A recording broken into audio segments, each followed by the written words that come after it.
सूक्ष्म वेद कह रहा कि नाम उठत नाम बैठत नाम सोत जागवे, नाम खाते नाम पीते नाम सेती लागवे। जब भी दाव लगे जब 5-4 सिमरण कर जा, और एक श्वास उस श्वास के सिमरण का यानी एक सतनाम का विधिवत साधना करने से बहुत कीमत है। सतनाम पालड़ रंगोरी हो, तराजू के एक पलड़े में सतनाम का एक सिमरण रख दे, और 14 लोग चढ़ावे राम रंगोरी हो, और 3 लोग ये पृथ्वी और स्वर्ग और पाताल लोग पासंग धरे रंगोरी हो, और तो ना तुला तुलाया राम रंगोरी हो। एक दिन में 500-400 जोटे मार दिए इस एक सांस के सिमरण के, बन गए ना सेठ तुम तक। लेकिन हम क्या करते रहते हैं, हमारे साथ घने पचड़े हैं। जैसे परिवार ने सारे नाम लिया नहीं, कोई उनके ऊपर आपत्ति आती दिखती है, हम 100 अर्ज करते हैं अंदर अंदर से, तो उनको भी सहारा मिलता है आपकी इस कमाई से। तो इसका तो सही तरीका ये है कि पूरा परिवार नाम ले ले, और रिश्तेदारों तो भी आ जाए शरण में, फिर किसी की दुआ करने की जरूरत ना पड़ा उन्हें। हमारी कमाई सुरक्षित और वो भी सुखी, क्योंकि भगवान उनको भी साथ देगा। तो प्रथम तो ये विश्वास हो कि ये दास जो शब्द वचन बोल रहा है ये अपना नहीं बोल रहा, ये तो परमेश्वर के वचन हैं। उन्होंने जो 600 वर्ष पहले बोले थे, दास तो एज ए टेप रिकॉर्डर, उनको याद करके आपको आदेश दे रहा हूं कि भगवान का ये आदेश है। मानोगे तो सफल होगा, क्योंकि भगवान का विधान है, वो यूजलेस नहीं हो सकता, उनका एक वचन भी व्यर्थ नहीं हो सकता। तो ये आपका कद समझ में आओगा, कितने दिन में आपके समझ में आएगी कहानी, उस दिन का इंतजार है। और उस समझ को मैं लाने के लिए इतने प्रयत्न किए जा रहे हैं, इतने सद्गुण दिखाए जा रहे हैं आप जी को। तो पुण्यात्मा परमात्मा का पाना सबसे आसान है, मोक्ष तो बहुत ही आसान है, ये सत्कर मान लेना। कोई बात है कोई ना, यू ज्ञान ऐसा आपके समझ में आ जाओगा कि हमने मृत्यु तो अपनी होएगी यहाँ से, ये तो डेफिनेट है। चाहे हम राजी रहें चाहे नाराज रहें, रोएं या कैसे करें, मरना अवश्य है। लेकिन उससे पहले हम इतना भजन करें, और मरते समय एक फार्मूला हमारे ने बताया, जहाँ आशा तहाँ बासा होई, और मन कर्म वचन सुमरियो सोई। यदि आपने बालकों में, अपनी संपत्ति में, पत्नी में, पति में किसी प्रकार की आस्था, भाई बहन, रिश्तेदार, मित्र, सहेली, सखी में अगर आपकी आस्था रहेगी तो आप नहीं जा सकते सतलोक, चाहे कितनी भक्ति कर रखिए। तो अंत समय में हमारी आस्था मरे, जब नो डर लग गया भगवान, फिर जन्म हो गया, तो ये प्रोसीजर फिर शुरू।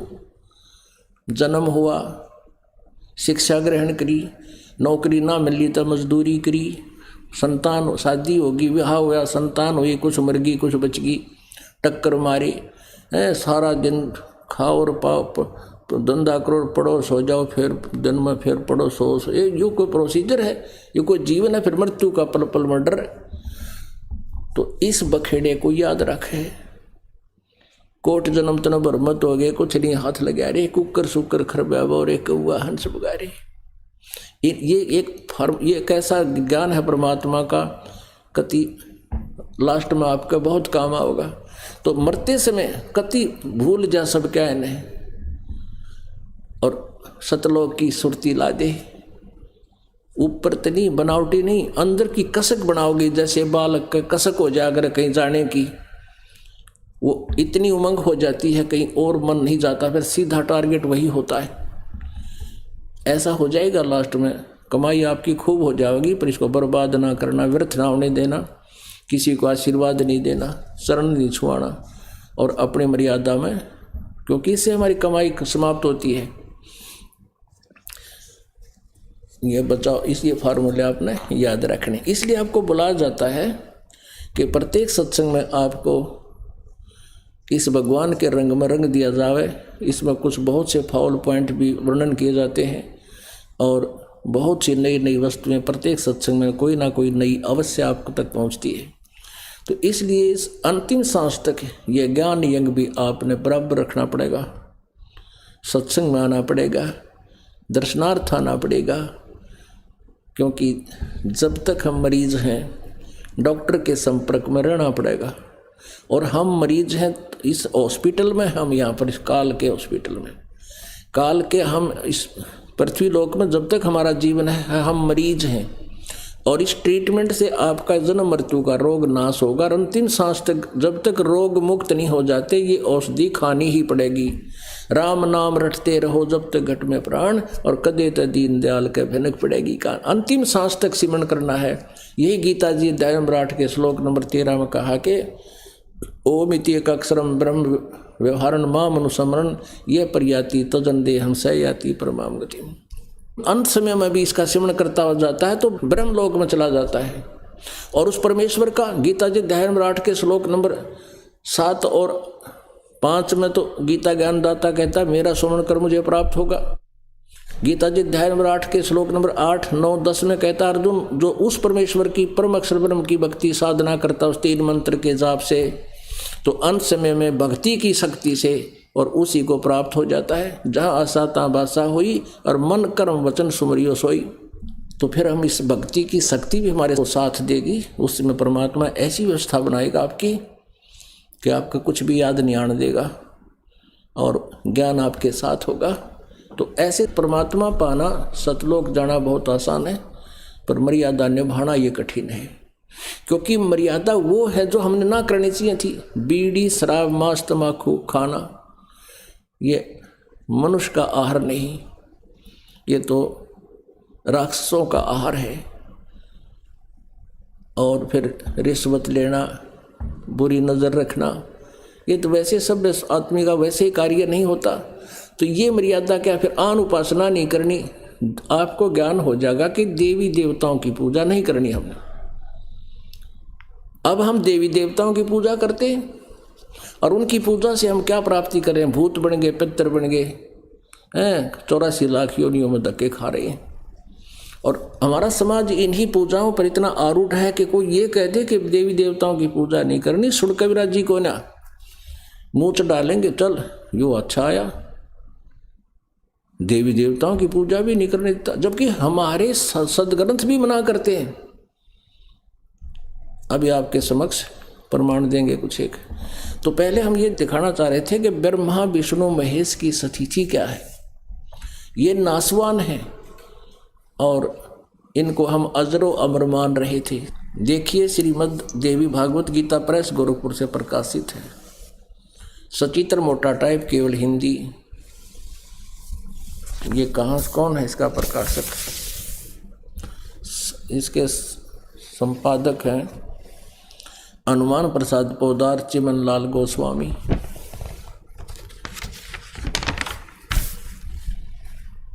ये प्रकाशक में मुद्रक हैं गीता प्रेस गोरखपुर, गोविंद भवन कार्यालय कोलकाता का संस्थान। ये इनके फोन और फैक्स नंबर है। 123 पृष्ठ पे 3रा स्कंध। भगवान विष्णु जी कह रहे हैं तो अपनी माता दुर्गा की स्तुति करते हुए ये वचन बोल रहे हैं, तुम शुद्ध स्वरूपा हो, यह सारा संसार तुम ही से उद्भासित हो रहा है।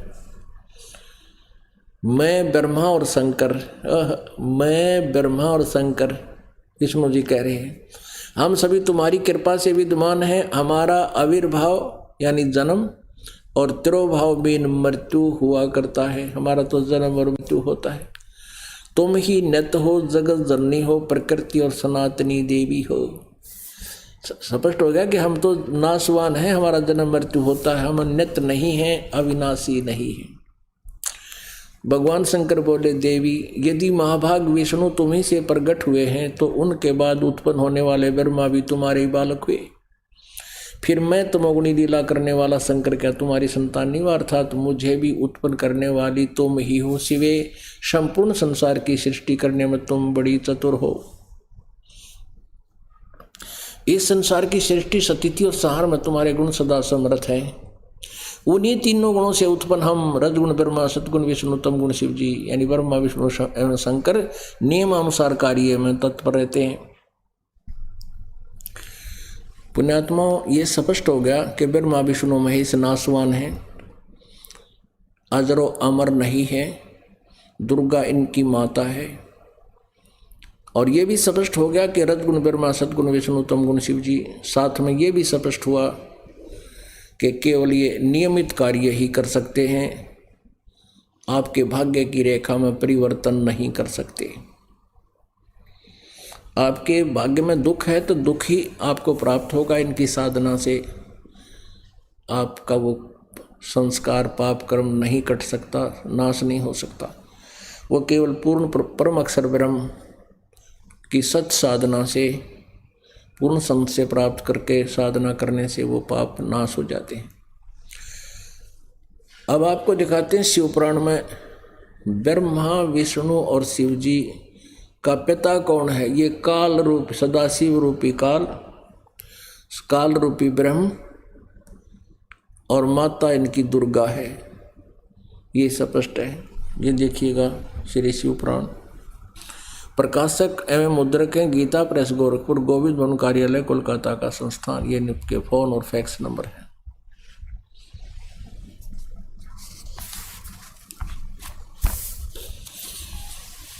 ये 99 पृष्ठ पे रुद्र संहिता संक्षिप्त शिव पुराण 98 के नीचे आते हैं हम। अपने पुत्र नारद की यह बात सुनकर लोक पिता में ब्रह्मा वहाँ इस प्रकार बोले। ये 5वां अध्याय समाप्त हुआ, यहाँ 6ठा प्रारंभ होता है। ब्रह्मा जी ने कहा कि ब्रह्मन देव शिरोमणे, तुम सदा समस्त जगत के उपकार में ही लगे रहते हो। तुमने लोगों के हित की कामना से बहुत उत्तम बात पूछी है। जिस समय समस्त चराचर जगत नष्ट हो गया था, सर्वत्र केवल अंधकार ही अंधकार था। न सूर्य दिखाई देते थे, न चंद्रमा, अन्य ग्रहों और नक्षत्रों का भी पता नहीं था। न दिन होता था न रात। अग्नि, वायु, पृथ्वी, वायु और जल की भी सत्ता नहीं थी। उस समय तत्सद ब्रह्म,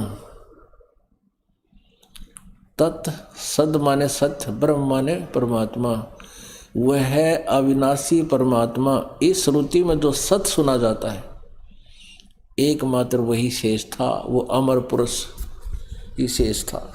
अब ये जो ज्ञान ब्रह्मा जी बोल रहे हैं अपने पुत्र नारद जी को, इनको परमेश्वर कबीर देव जी ने आकर इनको ज्ञान दिया था, लेकिन काल ने इनको भ्रमित कर दिया और इन्होंने कुछ तो परमेश्वर कबीर देव जी का सुना हुआ ज्ञान और कुछ अपना अनुभव और काल प्रेरणा से जो कुछ भी इन्हें ग्रहण किया, उसका ये मिला जुला सा जोड़ जुगाड़ सुना रहा है अपने पुत्र को। अब देखना 100 पृष्ठ पे, ये 100 पृष्ठ पे अब ये 6ठा अध्याय चल रहा है। जिस परब्रह्म के विषय में ज्ञान और अज्ञान से पूर्ण उक्तियों द्वारा इस प्रकार विकल्प किए जाते हैं, उसने कुछ काल के बाद, कुछ समय के उपरांत द्वितीय की इच्छा प्रकट की। उसके भीतर एक से अनेक होने का संकल्प उदित हुआ। तब उस निराकार परमात्मा ने अपनी लीला शक्ति से अपने लिए मूर्ति, अब निराकार मानते ये, कहते उसने फिर अपना साकार बनाया, मूर्ति बनाई, साकार कल्पना की। और जो मूर्ति रहित परम ब्रह्म है उसकी मूर्ति ये भगवान सदाशिव है। अर्वाचीन और प्राचीन विद्वान उन्हीं को ईश्वर कहते हैं। उस समय एकाकी रहकर स्वेच्छा अनुसार विहार करने वाले उन सदाशिव ने अपने विग्रह से स्वयं ही एक स्वरूप भूता शक्ति की सृष्टि की, जो उनके अपने श्रीअंग से कभी अलग होने वाली नहीं थी। अब परमात्मा ने इस काल के पेट से दुर्गा निकाली थी। अब वो कुछ सुना सुना मिलता जुलता ज्ञान योग ब्रह्मा बता रहा है। उस पराशक्ति को प्रधान प्रकृति गुणवती माया बुद्धि तत्व की जननी तथा विकार रहित बताया गया है। वह शक्ति अंबिका कही गई है। उसको प्रकृति, दुर्गा की डेफिनेशन है ये, उसको प्रकृति, सर्वेश्वरी और त्रिदेव जननी, ब्रह्मा विष्णु महेश की माता, त्रिदेव जननी, नित्य और मूल कारण भी कहते हैं। सदाशिव द्वारा प्रकट की गई उस शक्ति के 8 भुजाएं हैं। काल के पेट से मालिक ने निकाली थी परमेश्वर कबीर देव जी ने, या दुर्गा व अष्टंगी दुर्गा है। नाना प्रकार के आभूषण उसके श्रीअंगों की शोभा बढ़ाते हैं वह देवी नाना प्रकार की गतियों से संपन्न है और अनेक प्रकार के अस्त्र शस्त्र धारण करती है। स्पष्ट हो गया दुर्गा के विषय में जानकारी है। एकाएकिनी होकर भी वह माया संयोग वसात अनेक हो जाती है, क्योंकि सावित्री, लक्ष्मी और पार्वती भी इसी ने अपने अनेक रूप, अलग रूप धारण किए, अनेक होगी, जो इनसे ब्रह्मा विष्णु महेश से शादी की इसने। वे जो सदाशिव हैं उन्हें परम पुरुष, ईश्वर, शिव, शंभु और महेश्वर भी कहते हैं। इस काल की डेफिनेशन बताई है यार। अब 101 पृष्ठ पे रुद्र संहिता।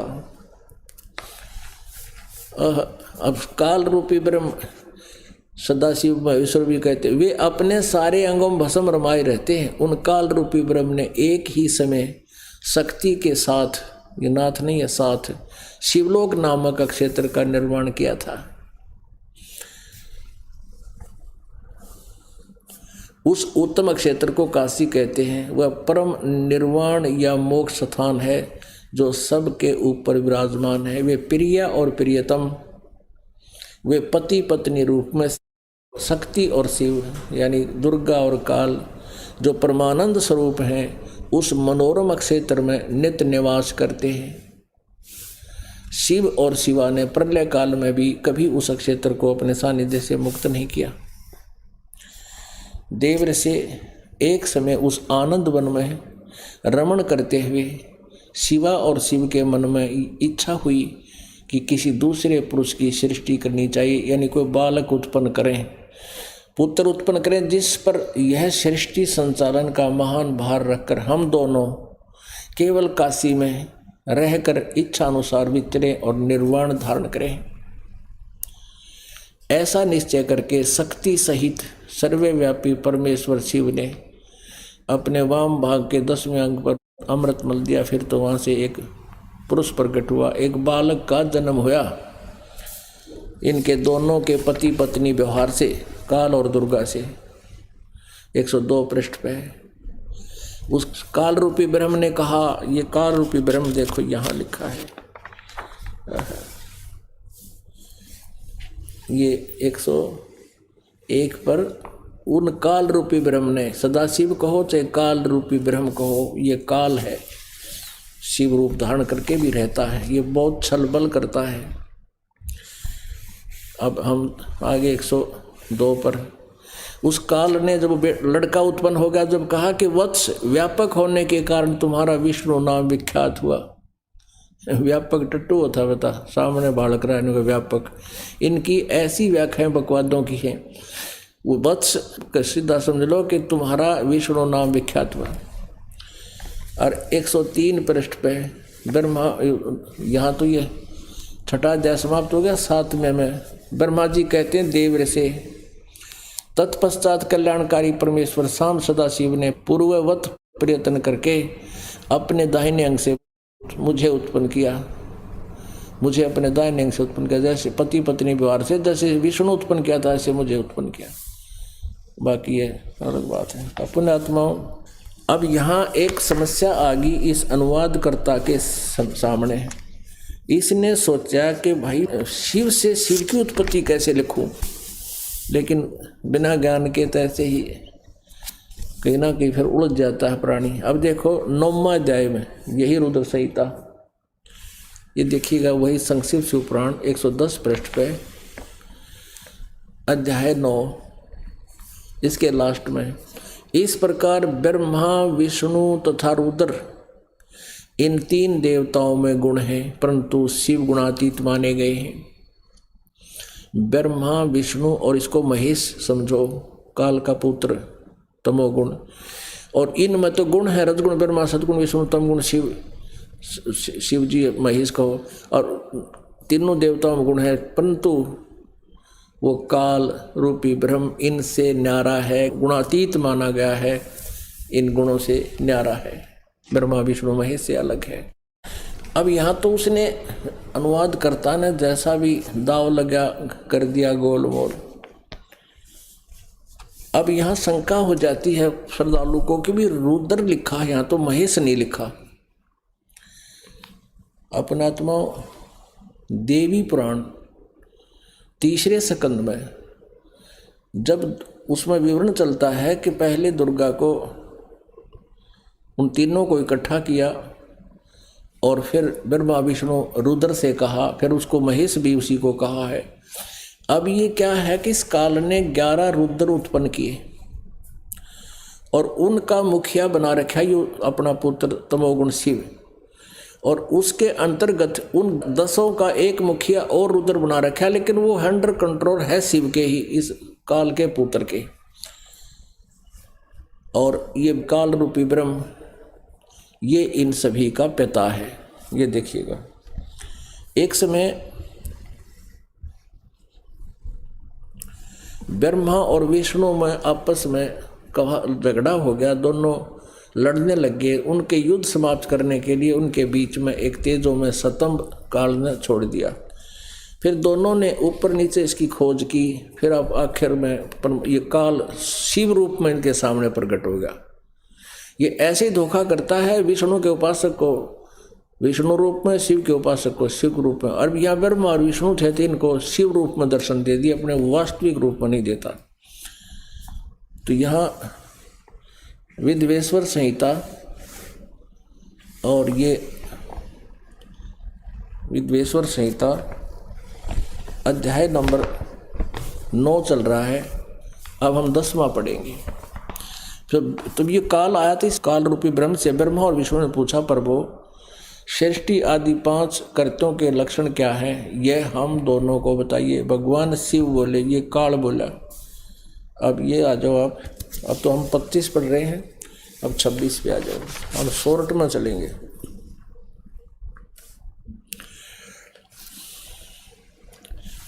ये काल बोला, काल रूपी ब्रह्म बोला, सदाशिव बोला, पुत्रो तुम दोनों ने तपस्या करके प्रसन्न हुए मुझ परमेश्वर से सृष्टि और सतिथि नामक 2 कृत प्राप्त किए। ये दोनों तुम्हें बहुत प्रिय हैं। इसी प्रकार मेरी विभूति रूप रुद्र और महेश्वर में 2 अन्य उत्तम कृत्य संहार और तिरोभाव मुझसे प्राप्त किए, परंतु 5वां अनुग्रह नामक कृत्य दूसरा कोई नहीं पा सकता। अपनात्मा यहाँ देखो, ये पुत्र तो 2 तो ही हो गए, ब्रह्मा और विष्णु, रुद्र और महेश्वर ये 4 हो गए। ये महेश जो है ये काल का पुत्र है, इसके अंतर्गत ये रुद्र है। ये 11 रुद्रों के ऊपर एक रुद्र है और ये यही इसका कंट्रोलर है। ये दोनों के दोनों ये खुद कंट्रोल कर रहा है, लेकिन ये 11वां रुद्र भी इसके अंतर्गत है। तो अब यहाँ ये 3, ये ब्रह्मा विष्णु और यो महेश, ये तो आम प्रसिद्ध हैं। और ये बोल रहा है कि ये इनसे अलग है 5वां, वो काल है। इति सिद्धम कि ब्रह्मा विष्णु महेश का पिता सदा सशिव रूपी काल है। और इसी ने गीता बोली थी श्री कृष्ण में प्रवेश करके। ये देखिएगा, मैंने ये प्रश्न नंबर 26 पे है, संक्षिप्त शिवपुराण विद्वेश्वर संहिता। अब यो काल कहता है कि मैंने पूर्व काल में अपने स्वरूपभूत मंत्र का उपदेश किया है, जो ओंकार रूप में प्रसिद्ध है। वह मंगलकारी मंत्र है। सबसे पहले मेरे मुख से ओंकार यानी ओम प्रकट हुआ, जो मेरे स्वरूप का बोध कराने वाला है। ओंकार वाचक है, मैं वाच्य हूँ। यह मंत्र मेरा स्वरूप ही है। प्रतिदिन ओंकार का निरंतर स्मरण करने से मेरा ही सदा स्मरण होता है। मेरे उत्तरवर्ती मुख से अकार, पश्चिम मुख से उकार, दक्षिण मुख से मकार, ए उ मैं से ये ओम बढ़ा, और पूर्ववर्ती मुख से बिंदु तथा मध्यवर्ती मुख से नाद का प्राकाट्य हुआ। इस प्रकार 5 अवयवों से युक्त ओंकार का विस्तार हुआ। इन सभी अवयवों से एकीभूत होकर यह प्रणव ओम नामक एक अक्षर हो गया। गीता जी अध्याय नंबर 8 के श्लोक नंबर 13 में कहा कि ओम इति एक अक्षरम ब्रह्म व्यवहारण माम अनुस्मरण यह प्रयाति तदन्देहम सयाति परमाम गतिम। मेरा एक ओम अक्षर है, नथिंग एल्स। और यहाँ भी ये करा कि मेरा ये ओम मंत्र है। यहाँ देखो इन नकलियों ने क्या कर दिया, ओम ने में से वो बना दिया कि ये 5 अक्षर मंत्र हो गया। अरे वो कहने लग रहा ये स्पष्ट कह रहा है कि मेरा इस प्रकार ये 5 अवयव से युक्त ओंकार का विस्तार हुआ। इन सभी अवयवों से एकीभूत होकर वह परवण ओम नामक एक अक्षर हो गया। और इसने क्या कर रखा है यहाँ पर, 5 मंत्र से ओम नमः शिवाय हो गया। ये जो फीका लिख रखा है ना, ये इसका अपना सोच है, ये ओरिजिनल शिव पुराण में संस्कृत में नहीं है। तो यहाँ इन्होंने ये बात बिगाड़ दी। इब आम आदमी ओम नमः शिवाय करने लग गया। ओम को किसी अक्षर के आगे ला के कभी नहीं जपना चाहिए, इसकी वैसे भी वैल्यू कम हो जाती है। तो अकेला जपण का है विधिवत। अब वो जो विवेकानंद था, महर्षि रामानंद जी का शिष्य, वो एकदम उसको सदमाशा हो गया कि 5 वर्ष का बालक और ऐसे गुड़ रहस्य बोल रहा है, ये कहाँ से लाया ऐसा ज्ञान। लेकिन कहते हैं राज तजना सहज है और सहज तरिया का डे, मान बढ़ाई ईर्षा दुर्लभ तजनाइए। अरे भगवान पाने के लिए औरों ने कथा सुनावा हम, और जब भगवान सामने आ रहा है, सारा कुछ बता रहा है, ज्ञान निर्णायक हो चुका है, अब भी जो नहीं मानता तो वो तो एक दुष्ट इंसान है। परमात्मा कबीर जी कहते हैं जानबूझ साची तो जय और करे झूठ ते ने, ताकि संगत है प्रभु सोपन में भी ना दे। चातुर प्राणी चोर हैं और मूड बुगध है ठोठ, ये संतों के निकाम के इनको देगल चोट। इतने प्रमाण देख के और जो नहीं मान रहे हैं वो श्रद्धालु, और फिर भी उन नकली झूठे गुरुओं के ऊपर आश्रित हैं, जो चोर है। चोर मीन सच्चाई को भी नहीं मानते, झूठा ज्ञान प्रचार कर रहे, झूठे गलत मंत्र दे रहे, 500 नाम काल के जानो, और उनके श्रद्धालु इतना प्रमाण देख के भी नहीं मान रहे हैं। तो उनके बारे में कहते हैं चातुर प्राणी चोर हैं और मूड मुग्ध है ठोठ, ये संतों के निकाम के, ये तो वही मरे रहे तो बढ़िया है, उनको देख गलजोट, उन्हीं के पास रहे रहे, ना मानते। इतना कुछ देख कर भी उन्हीं में से एक वो विवेकानंद था। विवेकानंद ने कहा कि तू कौन है, कौन जाति है तेरी, इस ज्ञान से कैसे परिचित है, और तूने तिलक कैसे लगा रखा है, वैष्णव साधु जैसा तिलक ला रखा परमात्मा ने 5 वर्ष के बालक ने। क्या तूने कोई दीक्षा ले रखी है कहीं से? परमेश्वर कबीर देव जी जुलाहा जाति में थे, प्रकट हुए थे, जुलाहा उठा ले गया था परमात्मा, शिशु रूप में प्रकट हुए थे, जिस कारण से वो धानक कहलाए थे। परमात्मा कहते हैं जुलाहे का सुत आण कहाया, यो जगत करे मेरी आसी। साधु अवगत से हम चलाए, मेरा भेद मर्म ना पाया। हम तो उस स्थान से चल कर आए हैं जिसके बारे में कोई नहीं जानता।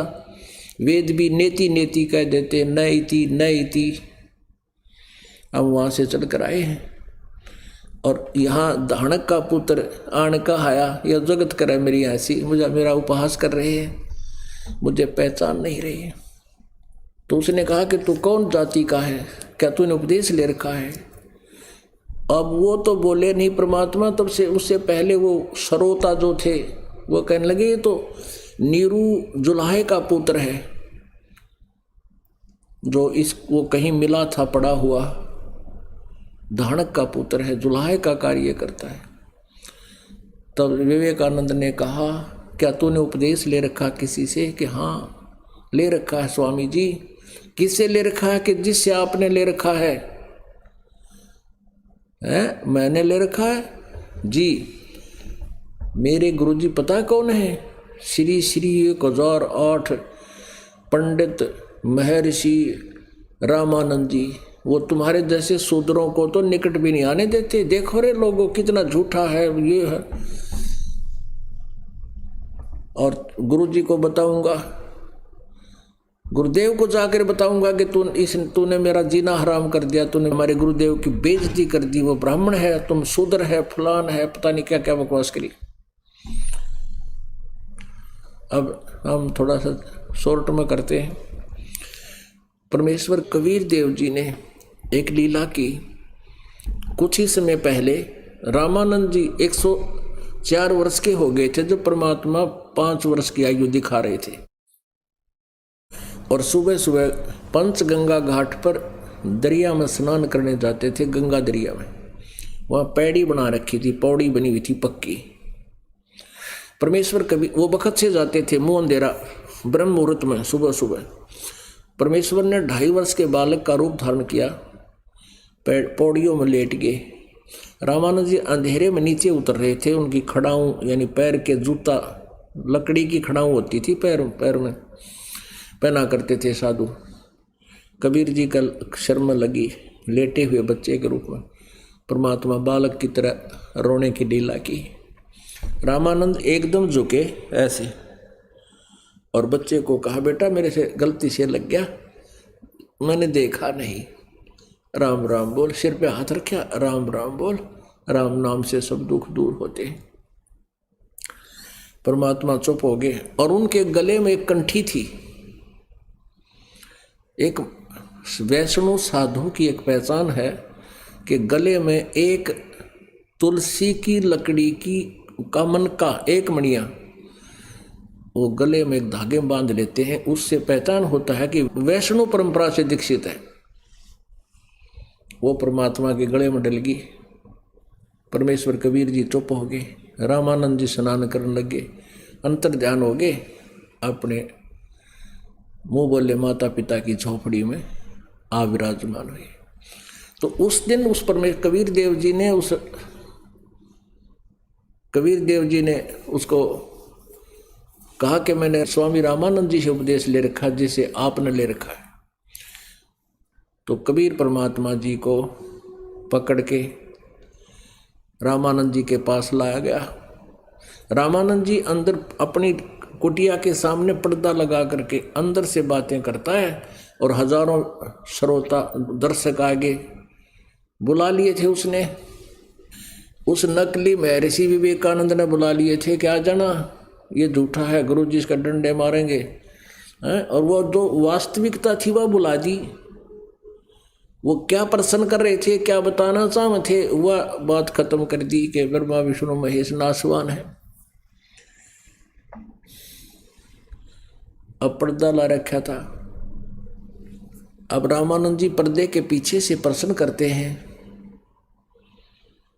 ये दिखाने के लिए कि मैं तो शूद्रों को निकट भी नहीं जाने देता, छूता भी नहीं, दर्शन भी नहीं करता इनके, क्योंकि ऐसा ना करे तो ब्राह्मण वर्ग नाराज हो जाए, फिर उनके कोई चेले रहे को नहीं। इसलिए ड्रामाबाजी करनी घनी जरूरी होती है इनके लिए। और उस समय छुआछूत भी चरम सीमा पर थी। तो अंदर से प्रश्न किया उसने, रामानंद जी ने, आडा पर्दा लाए कर रामानंद भोजनते, दास गरीब कुरंग छवि अदर ढाक कूदनते। अब गरीबदास साहिब जी जिसको परमात्मा का साक्षात्कार हुआ था, उन छुड़ानी वाले गरीबदास जी ने परमेश्वर का साक्षात्कार होने के बाद ऊपर सतलोक में परमेश्वर उनको लेकर गए, सच्चाई से परिचित कराया। उसके बाद उन्होंने परमेश्वर की महिमा आंखों देखी, वर्णित की। आडा पर्दा लाए करे रामानंद भोजनते, दास गरीब कुरंग छवि अदर ढाक कूदनते। कुटिया के अंदर आगे पर्दा लाकर बाहर परमेश्वर खड़े, कबीर जी 5 वर्ष की आयु में। और रामानंद जी बूझते हर ऐसे कूदते हैं जैसे मर्ग कूद जाकर अंदर क्रोध में। कौन जात कुल पंथ है, कौन तुम्हारा नाम, दास गरीब आधीन गति ही बोलत है बलि जाऊं में। अब जैसे तुलसीदास जी ने रामायण को लाखों वर्ष के बाद दोबारा चित्रित कर लिख दिया, ऐसे एक ज्ञान योग होता है जिसकी उसकी उतनी रेंज होती है। तो उन्होंने जो भी पहले घटना घटी थी श्री राम जी के साथ, वो चलचित्र की तरह सामने चल पड़ती है राइटर के, जिसका ज्ञान योग खुल जाता है। तो परमेश्वर कबीर जी ने आदरणीय गरीबदास साहिब जी का ज्ञान योग खोल दिया था, उनकी वो अंदर की जो दिव्य दृष्टि ऑन कर दी। तो पिछली घटना जो भी वार्ता हुई थी वो एज इट इज आंखों देखी बता रहे हैं। रामानंद जी बोले, कौन जात कुल पंथ है, कौन तुम्हारा नाम है, दास गरीब आधीन गति ही बोलत हैं बलि जाऊं मैं। गरीबदास जी कहते हैं जैसे परमात्मा होके और एक गुरु शिष्य की भूमिका निभाते हुए, और कहते इतना अधीन होकर बोलते हैं कि बलिहारी जाऊं उस परमात्मा की इस लीला पर। गरीबदास जी कहते हैं, और फिर ऐसे अधीन होकर भी नम्र भाव से परमात्मा कबीर जी कहते हैं, जात हमारी जगत गुरु परमेश्वर है पंथ, कह कबीर लिखत पड़े मेरा नाम निरंजन कंत। कि जात हमारी जगत गुरु, मैं सारी सृष्टि को ज्ञान देता हूँ, मेरे अतिरिक्त किसी के पास यथार्थ ज्ञान नहीं है। और यही वेद बताते हैं कि वो परमात्मा सतलोक के तीसरे धाम से चल कर आता है और यथार्थ ज्ञान प्रदान करता है।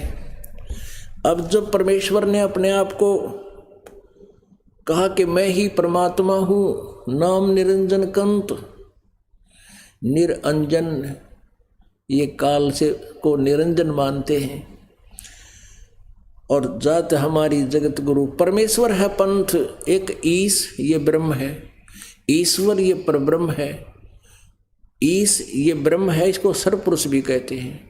ईश्वर ये परब्रह्म है, इसको अक्षर पुरुष भी कहते हैं।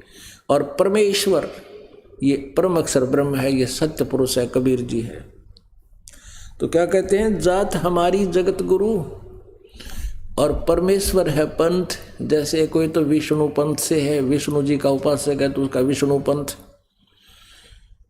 और कोई ब्रह्म तक का साधक है उसका ब्रह्म पंथ। ईश की पूजा करता है यानी ब्रह्म की, तो उसका वही मार्ग है।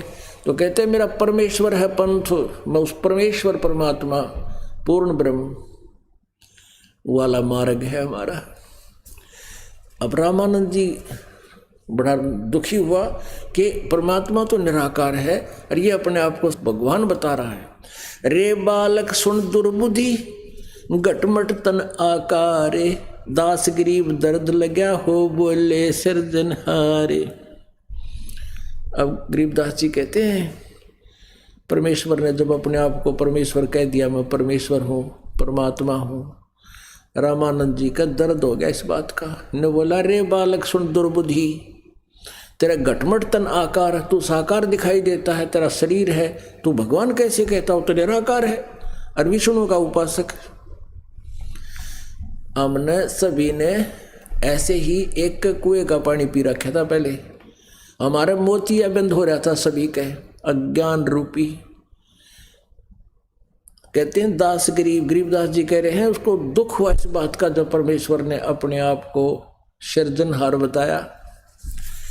और कैसी घटिया बातें की रामानंद जी ने, तुम मोमिन के पालवा तेरा जुल्हे के घर बासे, दास गरीब अज्ञान गति एता दृढ़ विश्वास है, मान बड़ाई छोड़े करे बोलो बालक बहन, बहन माने वचन, दास गरीब अदम मुखी एता तुम गट फैन।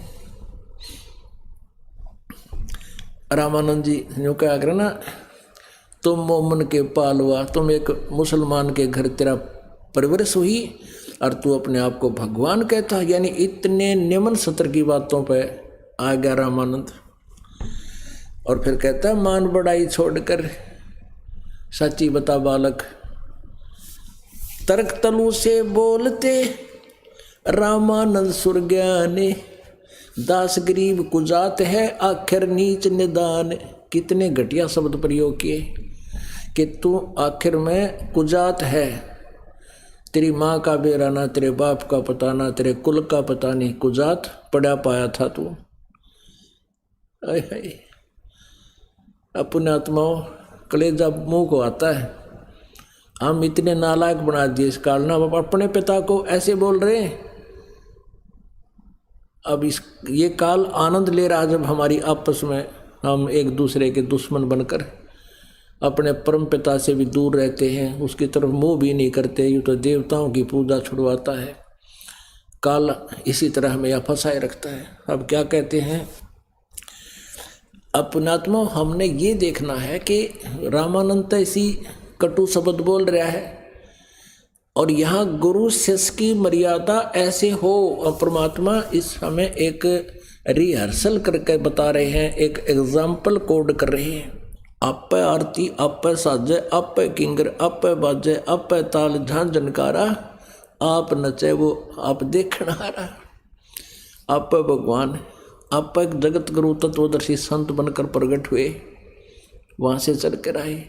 आप ही सुयोग्य शिष्य की भूमिका निभा रहे हैं और स्वयं ही एक अच्छे नागरिक की, एक कर्मठ व्यक्ति की भूमिका की मालिक ने कहा कि ऐसे रहो जैसे मैं रह रहा हूँ, अपना हत्था काम करो, किसी का आश्रित मत रहो, विश्वास मालिक पर रखो, देखना तुम्हारे कितने ठाठ करूँगा। वो परमात्मा सारी सृष्टि को आहार देने वाला और स्वयं कपड़ा बुनकर यहाँ रोजगार अपना गुजारा करके दिखा रहा था हमारे लिए, ताकि हम भूल जाएं कोठी और बंगला ने, हम ना चाहें इन बकवादों को, अपना टाइम पास करें, भक्ति करें, पीछा छुड़वाओं, सतलोक चलें जहाँ हमारे मैल खाली पड़े हैं। और उनका तो वर्णन नहीं किया जा सकता, जिन अच्छे स्थानों को तुम छोड़कर यहाँ आ गए हो। अब क्या बोलते हैं, मैं के बदन खुलासे करे सुन स्वामी परवीन, दास गरीब मनी मरे मैं आजिज आधीन। कति हाथ जोड़कर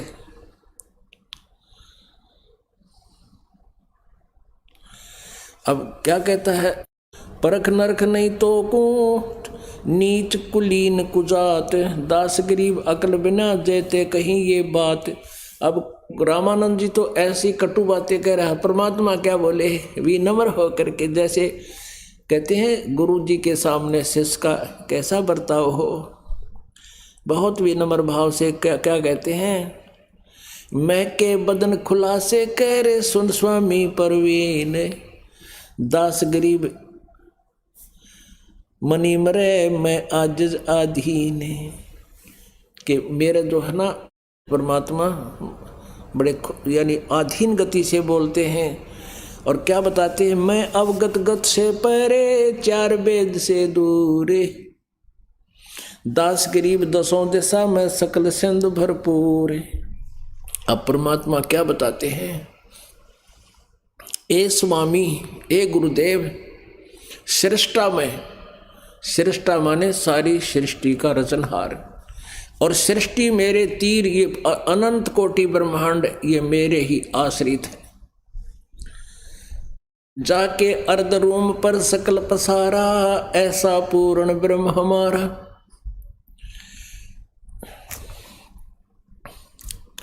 मैं अवगत, गत से परे, मैं अविगत हूँ जिसकी गति तुम नहीं जानते, और चारों वेद भी ये कहते हैं उसके बारे में किसी तत्वदर्शी संत से पूछो, मैं वो भगवान हूँ। कबीर भगवान कहते हैं, मैं अवगत गत से परे चार वेद से दूर,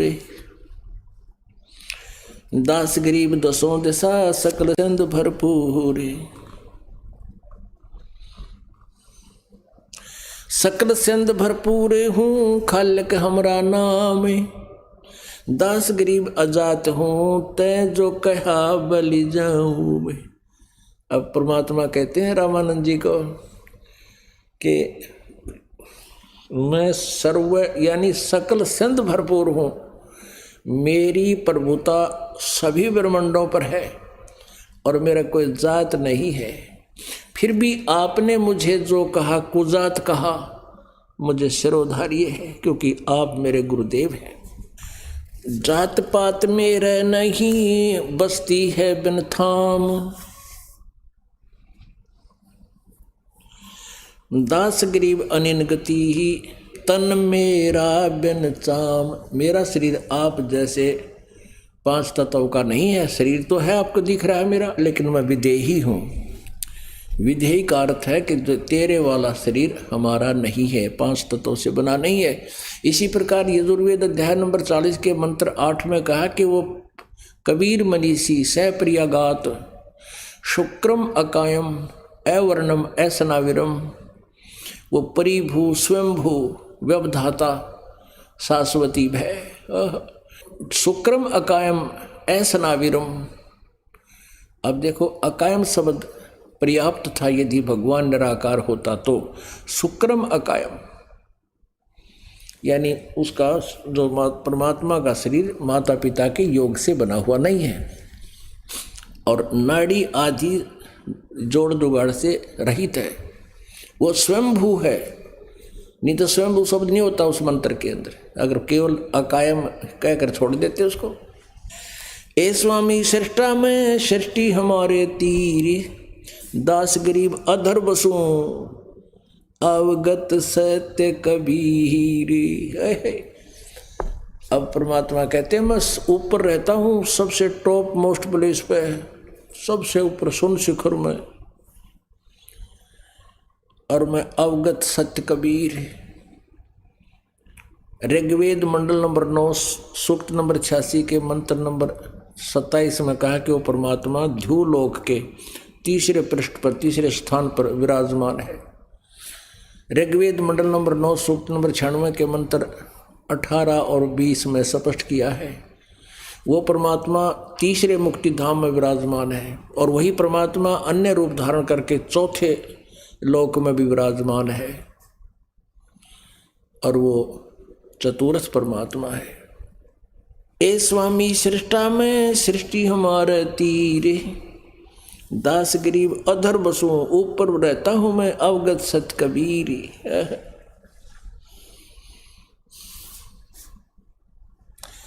सुन रामानंद राम में मैं बावन नरसिंह, दास गरीब सर्व कला मैं ही व्यापक सर्वंग।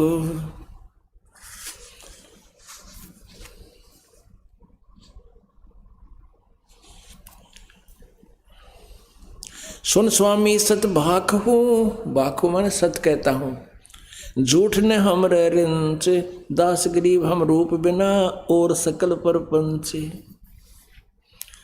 मैं रोवत हूँ सृष्टि को, मैं रोवत हूँ सृष्टि को, ये सृष्टि रोवे मोहे। कह कबीर हमरे वियोग को समझ न सकता कोई। ये मेरे बच्चे प्यारी आत्मा, हे भगवान, हे परमात्मा, हे भगवान हमें मिलो, हमारा दुख दूर करो, हमारे ऊपर सब आपत्तियां टालो हमारी, हे समर्थ प्रभु हमारी सुध लो। सृष्टि यानी जनता तो मुझे ढूंढ रही है और मैं इन्हें ढूंढ रहा हूँ कि मैं भगवान हूँ, मैं परमात्मा हूँ, मैं वो कबीर अंगारी हूँ जो पाप नाशक भगवान है, तुम्हें सर्व सुखदायक हूँ। पर इस काल के अज्ञान विधान से ये मेरे बच्चे मुझे पहचान नहीं रहे। मैं रोवत हूँ सृष्टि को, या सृष्टि रोवे मोहे।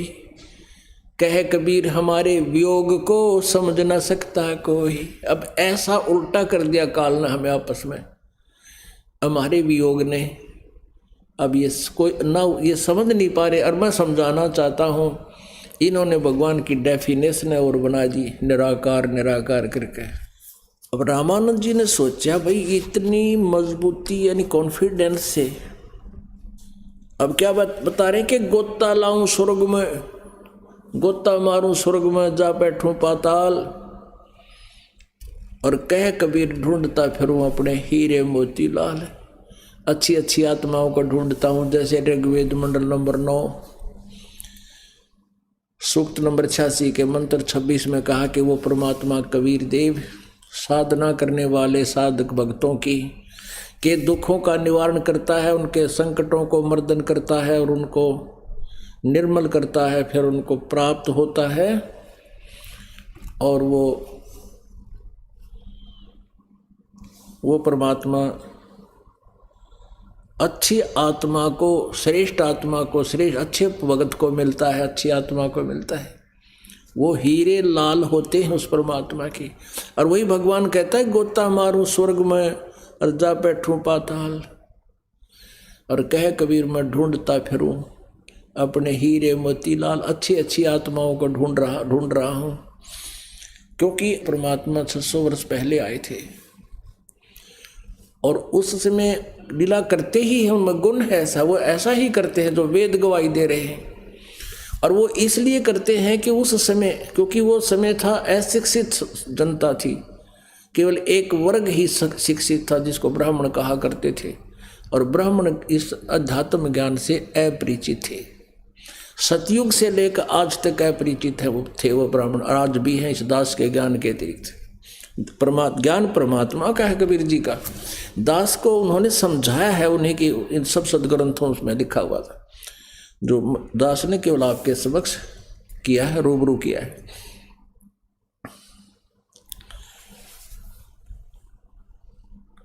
तो उस समय इसलिए परमात्मा ने उन अच्छी आत्माओं को मिलकर अपने उस यथार्थ स्थान से भी परिचित कराया।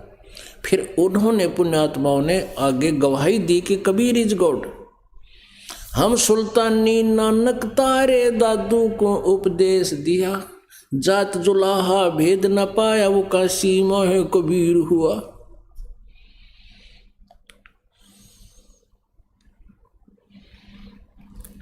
जाको कहते कबीर जुलाहा, सब गति पूर्ण अगम अगाहा।